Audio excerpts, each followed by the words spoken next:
প্রথমে থাকে আমার কাছে মানুষ।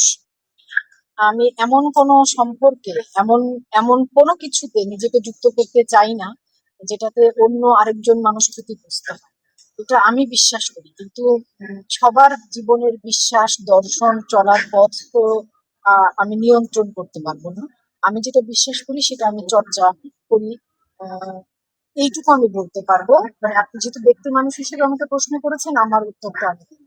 তবে সবাইকে নিয়ন্ত্রণ তো আসলে আমরা কেউই করতে পারি না। নিয়ন্ত্রণ করতে হয় নিজেকে। বৈশাখ তো বাঙালির প্রাণের উৎসব, এবং আমি মনে করি যে এই একটি উৎসব আমরা বাংলাদেশের সমস্ত বাঙালি জাতি, ধর্ম, বর্ণ নির্বিশেষে সবাই একসাথে উদযাপন করি। এটা আমাদের দেশের প্রতিটি মানুষের উৎসব।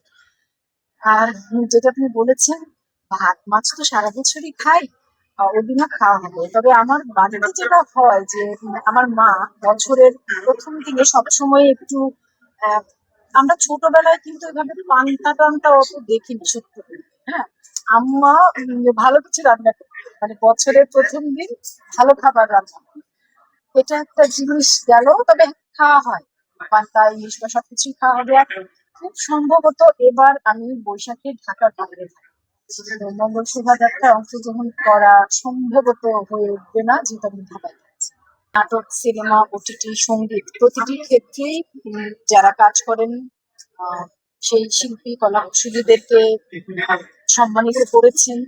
এবং এরকম আয়োজনের মধ্যে দিয়ে আসলে হয় কি, সারা বছর আমরা যারা কাজ করি, যখন সেই কাজের জন্য সম্মান স্বীকৃতি পাওয়া হয়, সেটা এক রকমের উৎসাহ, সামনে এগিয়ে যাওয়ার বা আরো ভালো কাজ করার। সবসময় আমার কাছে মনে হয় যে এটা আরো ভালো কাজ করার একটা প্রেরণা এবং দায়িত্ব।